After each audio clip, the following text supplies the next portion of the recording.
Welcome to the program. I'm Mark Imperial. Joining me on this segment is Bernard Martin, and he's the founder of Wham Promotions. Bernard, welcome to the program. Hey, thanks for having me. Tell us a little bit about your work and who are the types of folks specifically that you help?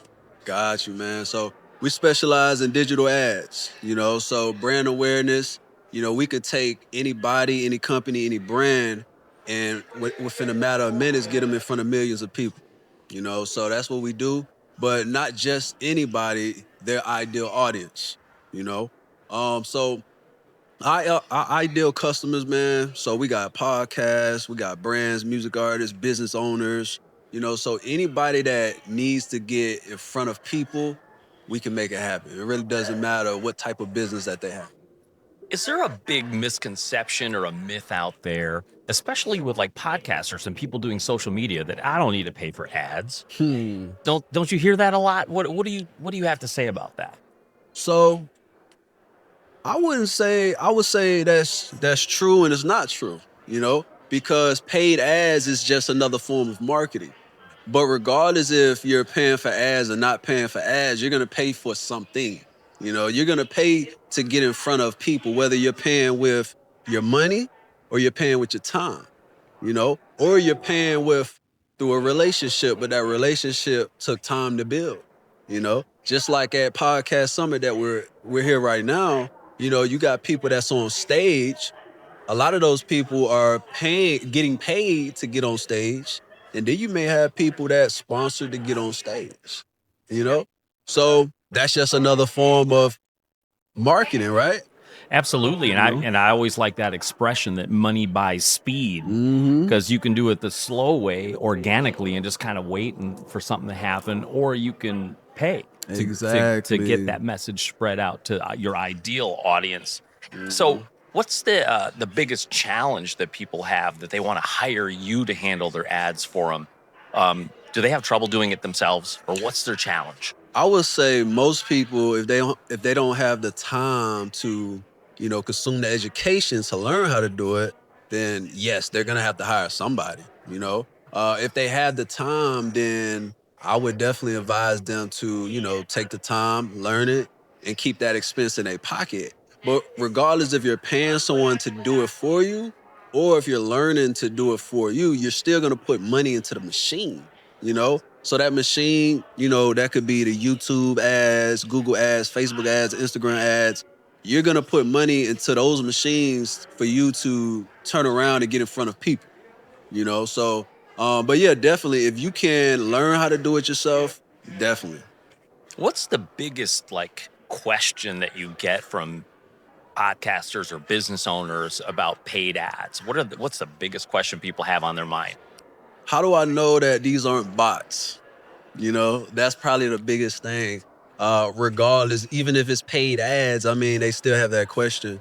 So to answer that question, Meaning the bots like filling out their forms or whatever. Is that so what you mean by that? fake people, Uh-huh. robots. So like let's say, okay, you get let's say we're doing like an Instagram campaign. We're Mhm. trying to get you brand awareness on Instagram.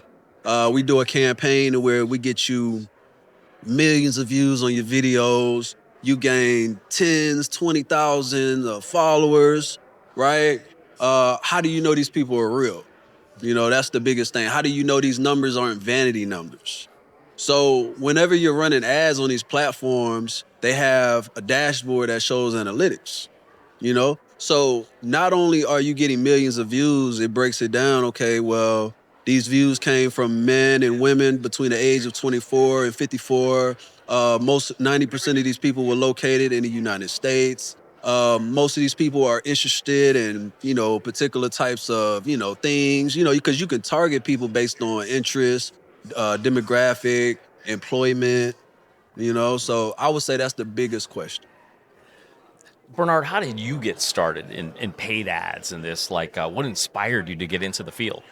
I would say, man, I always tell people I got into paid ads by mistake. I was just trying to figure out how to market my music because I started out as a music artist. So as a music artist, which is just another form of a business, you know, you're trying to get in front of people. So once you're in the game, you're head first deep diving, you're trying to figure it out. And okay, you got the product, you got the service. Now you need to let people know that you have it. So that was my biggest struggle. Like, man, we're doing these music videos, we're in the studio, we're performing, but we're not building that fan base. You look at your favorite people on TV, they got millions of people at their shows, they're selling millions of albums. Like, what's the difference here? So I started doing my research. I grew up in Florida. So at the time, I remember watching a video, and the video said, for you to be popping, you got to get where it's popping at. So I'm like, okay, well, where I'm at in Florida, it's not really like jumping for music. So the closest place was Atlanta, Georgia for me. So I told my wife, man, we're gonna have to move to Atlanta so we can make this thing happen. Had a meeting with my team, and then we moved. So, fast forward, Atlanta is where I learned everything that I needed to learn. I learned that other side of the music industry, but I learned the other side of business. The side that's not really talked about. Like, let's just say, just compare it to a brick and mortar. You see a brick and mortar store, and you see, let's say, a jewelry store. You see it, they sell gold jewelry, they sell chains, watches, and all this. They have this beautiful storefront. Okay, well, how are you getting people through the door? How are you making money? It's a whole nother side that people don't talk about. So that's the side that I learned when I moved to Atlanta. So I learned the business side, but as far as the marketing side, that's kind of a different story. So I went to school for marketing when I got to Atlanta. I was trying to find a music marketing school because, again, I was just trying to learn how to market my music. But I was trying to find a music marketing school, couldn't find one.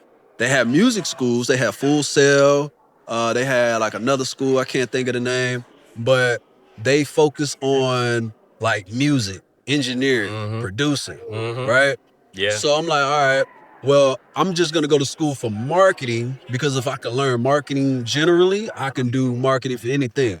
So I went to school for marketing, but in the process of this, I picked up a job at this marketing agency, digital marketing agency. The owner, his name is Mike. He owns a company called Grapevine Marketing in Norcross, Georgia. And he gave me my first opportunity at working at an agency. And the cool thing about it is he knew who I was. He knew I was a music artist. At the time, I had a recording studio. He knew I was, learning how to market my music. So, but it's a lot of things I didn't know. So he hired me.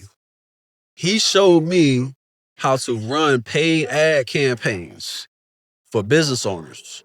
But at the same time, he's training me. He'd also showed me how to set up marketing campaigns for myself.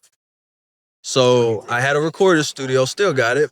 He showed me he helped me build a website for my studio, and he helped me build up marketing campaigns for my studio. He helped me build out marketing campaigns for music artists. And at the time, I was building a music marketing website. He helped me build that. So now I have two entities, two marketing channels, and they're running. Within 90 days, I was able to walk away from his company because, what he helped me set up just went through the roof. So fast forward, man, I've been hitting the ground ever since. So um yeah, Wham Promotions, that's pretty much what he helped me build. And Wham Studios, which is our recording studio, which is based in Atlanta, started in my house. Now we got a facility on the south side of Atlanta. We got a second location in Florida called Wham Studios as well.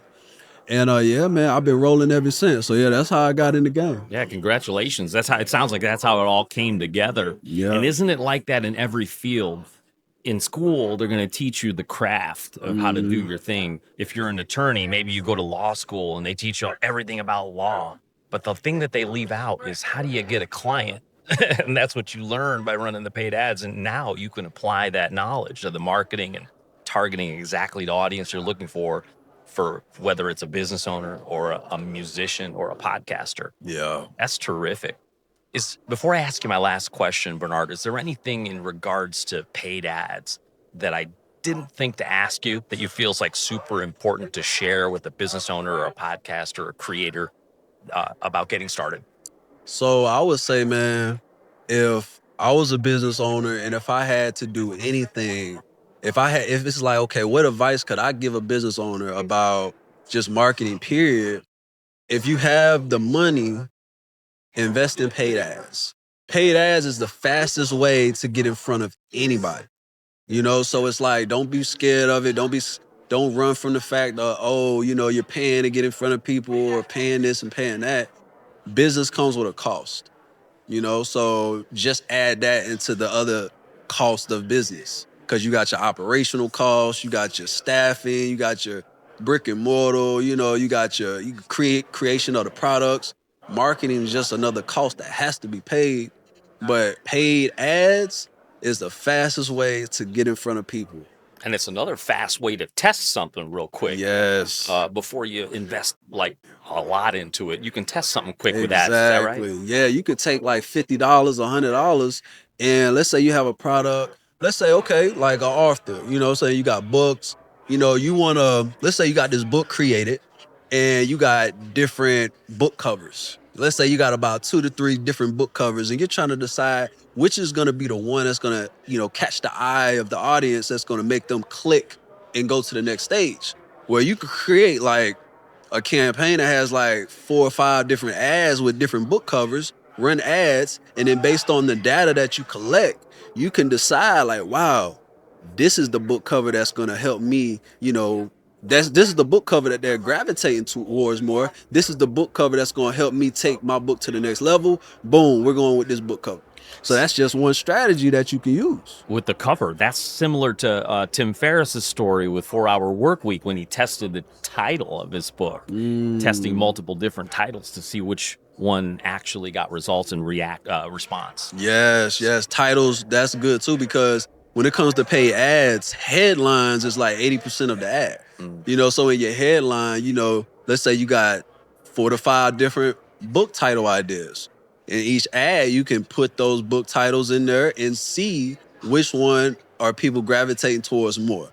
And then that can be your decision maker. So now you're making decisions based off data, and you're not making it based off of what you think. Right on.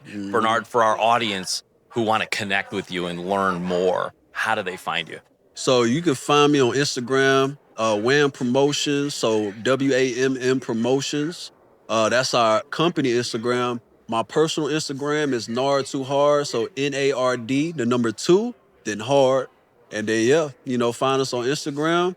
You can DM us, follow us, and we can connect from there.